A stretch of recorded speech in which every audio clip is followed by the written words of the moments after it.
Bueno, hola, ¿cómo les va?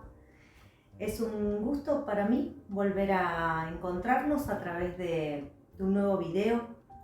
En esta ocasión lo que nos convoca es una fecha. Es el Día Internacional del Juego Responsable. En esta fecha suelen organizarse acciones en pos de la divulgación, de la información, de la concientización para poder diferenciar lo que es el juego responsable, el juego social, el juego saludable, de lo que es el juego adictivo, el juego compulsivo o la ludopatía. Siempre informar y concientizar está asociado a una posibilidad de prevenir, de acciones de prevención. ¿Prevenir qué?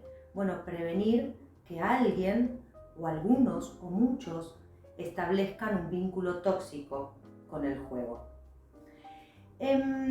Como estamos hablando del juego responsable, porque así se llama este día, siempre me interesa poder decir, poder marcar, señalar que en realidad el juego no es ni responsable ni irresponsable, porque el juego es una actividad.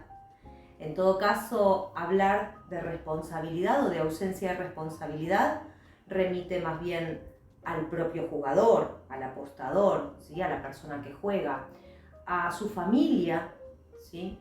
Al Estado, a la industria del juego.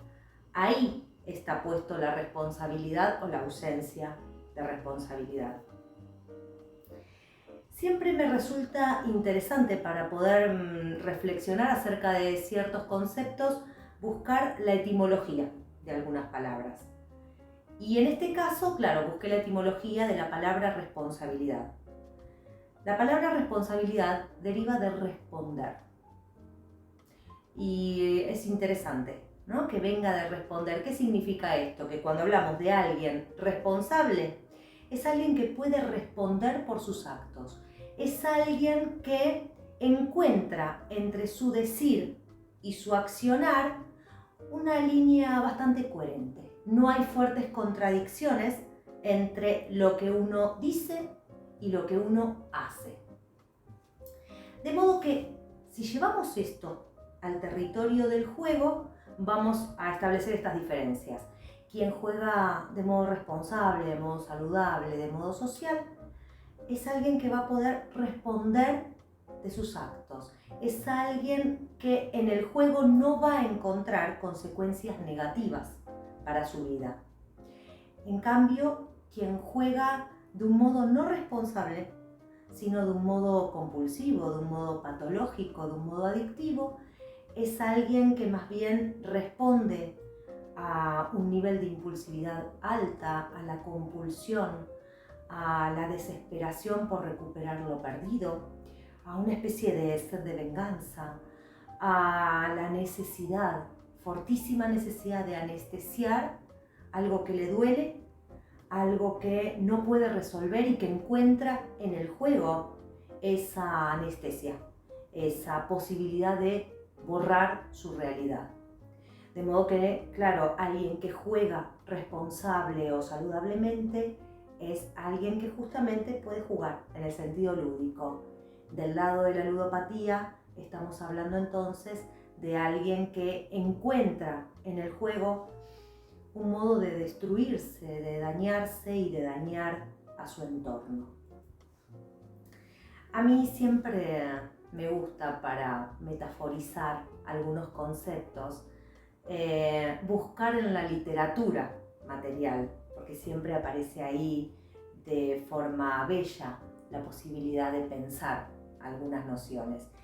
Y entonces para hoy encontré y les traje un fragmento de una novela que se llama Los Detectives Salvajes, de un escritor chileno, Roberto Bolaño. Les voy a leer.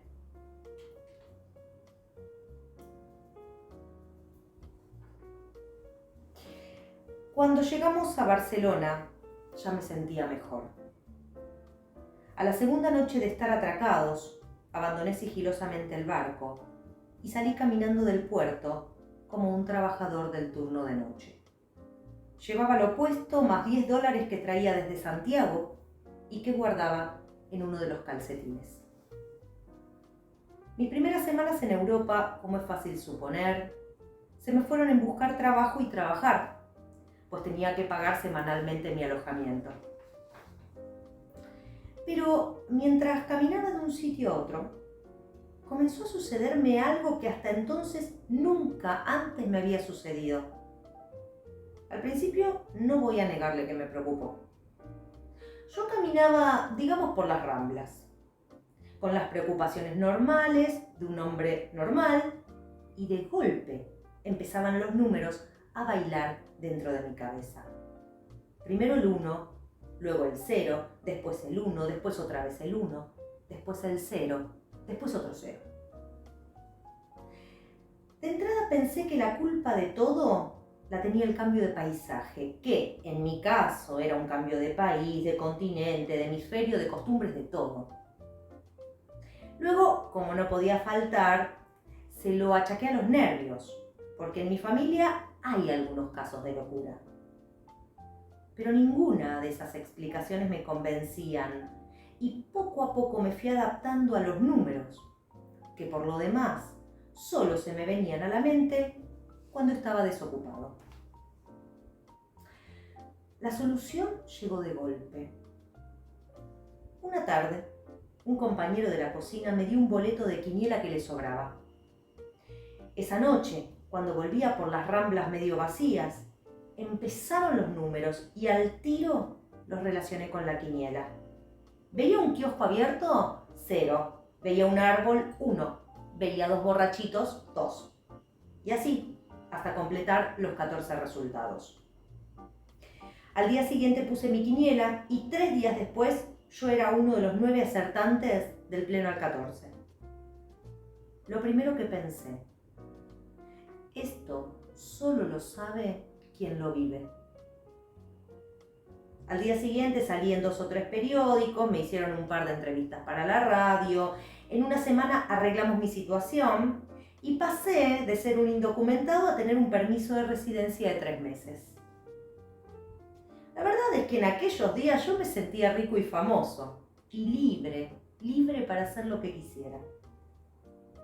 No me cambié de pensión, pero exigí un cuarto propio, más grande y mejor ventilado. Dejé de trabajar de lavaplatos y me dediqué a buscar con todo el tiempo del mundo un curro que se correspondiera con mis inquietudes. Pero no se le pueden poner puertas al campo, no.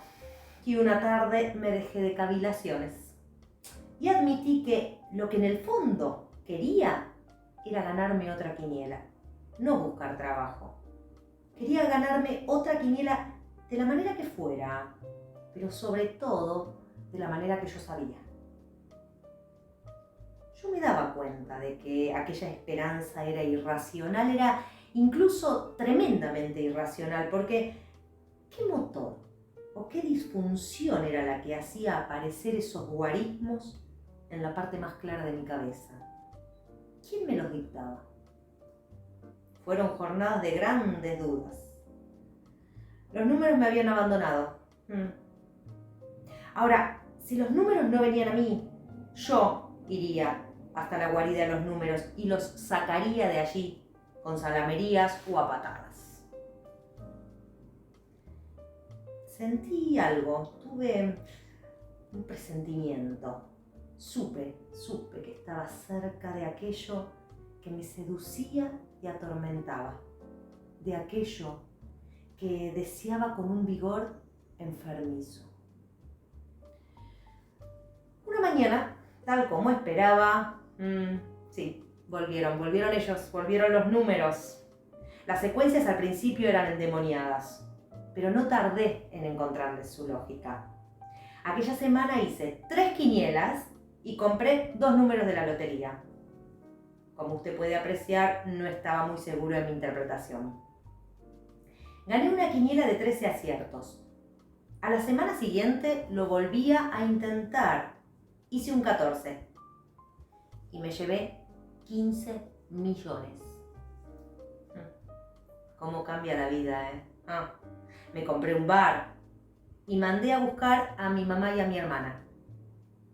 Yo no fui personalmente porque de repente me entró el miedo. ¿Y si el avión que me llevaba se caía? ¿Y si en Chile los milicos me mataban? Entre los muchos temores que nacieron al filo de aquellas reflexiones estaba el de perder. Perder jugando todo lo que había ganado y estabilizado con el sudor de mi frente. Pero mucho más miedo me daba, se lo aseguro, asomar la nariz en la naturaleza de mi suerte. La prudencia me refrenaba. Una vocecita me decía: no tientes al azar, huevón. Confórmate con lo que tienes. Confórmate con lo que tienes, le decía esta vocecita. Qué potencia que tiene este relato de Bolaño, ¿no? Cómo ahí él cuenta esta relación tan particular que el personaje empezó a establecer en algún momento con los números. Y habla de las quinielas. Las quinielas es uno de los juegos de azar. Las quinielas, las loterías, la ruleta, las máquinas tragamonedas, las carreras de caballos, los cartones, los juegos de dados, los juegos de naipes. Los juegos de azar se definen porque justamente el ganar no depende ni del talento, ni del entrenamiento, ni del esfuerzo, sino de eso que no podemos controlar, que se llama azar. Y cuando alguien gana y es señalado por el dedo índice del dios azar, cuando gana entre tantos otros que no ganan, siente un sentimiento de omnipotencia, de supremacía. Lo dice el personaje Bolaño. Dice: esto solo lo sabe quien lo vive. Es decir, habla de la vivencia, esa vivencia de satisfacción a la que quieren volver los jugadores, especialmente cuando empiezan a tener un vínculo tóxico con el juego. Quieren volver a sentirse como se sintieron aquella vez y aquellas primeras veces que ganaron. El personaje que describe Bolaño desconoce de dónde le vienen los números, él no entiende y lo intriga. Y como ocurre siempre que uno desconoce lo que le está ocurriendo, bueno, empieza a intentar encontrar causas, ¿no? Y dice, bueno, tendrá que ver con el cambio de continente, con el cambio de paisaje, no, tendrá que ver con los nervios o con la locura de algunas personas de la familia.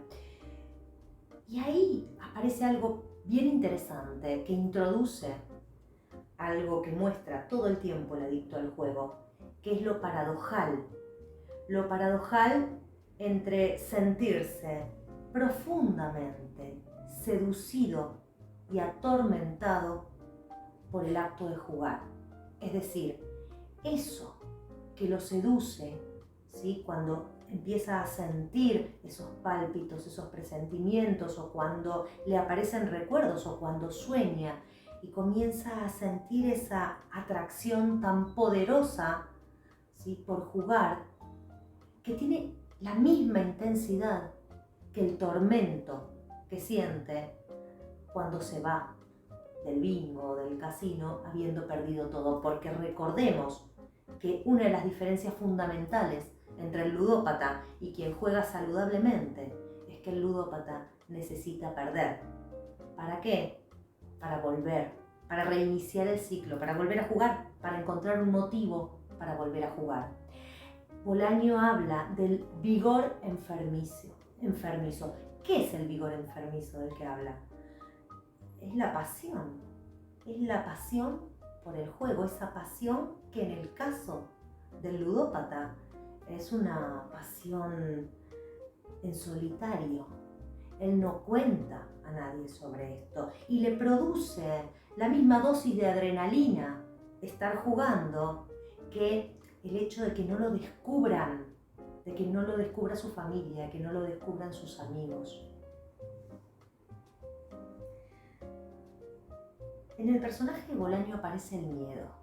parece sumamente interesante el momento en que habla del miedo cuando no puede dar cuenta de esto que le está ocurriendo. Él empieza a temer que le ocurran tragedias, que se caiga el avión, que lo agarren los militares en Chile, ¿no? El miedo aparece cuando hay algo excesivo que él no puede explicar. ¿Y por qué me parece interesante esta cuestión del miedo? Porque a veces cuando uno tiene miedo, a uno lo está mostrando como un ser humano, como un ser con cierta responsabilidad respecto de los actos, como un ser vulnerable y como un ser prudente. Cuando hablo de prudencia, y de hecho Bolaño habla de prudencia en un momento, no me refiero a la cobardía. Cuando esa vocecita le dice, confórmate con lo que tienes, no tientes al azar, confórmate con lo que tienes, es un llamado a la prudencia. Para ir cerrando, en estos tiempos en que no solo hay un empuje permanente al consumo, a consumir, sino también un empuje a los cambios, ¿no? Esta frase que se dice y se repite tanto y se habla de la zona de confort, ¿no? Hay que salir de la zona de confort, hay que salir... Bueno, Bolaño habla del confort, habla del conformarse. Y lo que me parece interesante es que a veces conformarse puede tener que ver con cierta parálisis respecto de acercarse a algo muy deseado, a algo anhelado, ahí donde uno no se anima, no se arriesga, ¿sí? Es decir, cuando está dando cuenta de alguna posición un poco cobarde. Pero en otras ocasiones, conformarse con lo que se tiene y con lo que se es realmente un acto de coraje y tiene que ver con encontrarse satisfecho con la propia vida, ¿sí? En este sentido, alguien que juega responsable y saludablemente es alguien que no le pide al juego lo que ya tiene, lo que es o lo que podría tener con su propio esfuerzo. Alguien que juega patológicamente, alguien que armó un vínculo tóxico con el juego, es alguien que en todo caso tendrá que poder asumir que esto que le ocurre no lo está pudiendo manejar, tendrá que pedir ayuda, tendrá que soltar las fichas, dejar de poner sus manos en la máquina, en las fichas, en los naipes, los dados, es decir, las manos del jugador ocupadas con el juego y, ¿saben qué? Agarrar con sus propias manos su propia vida y sus propias decisiones, porque esa es la apuesta que vale la pena, ahí está la apuesta que vale la pena.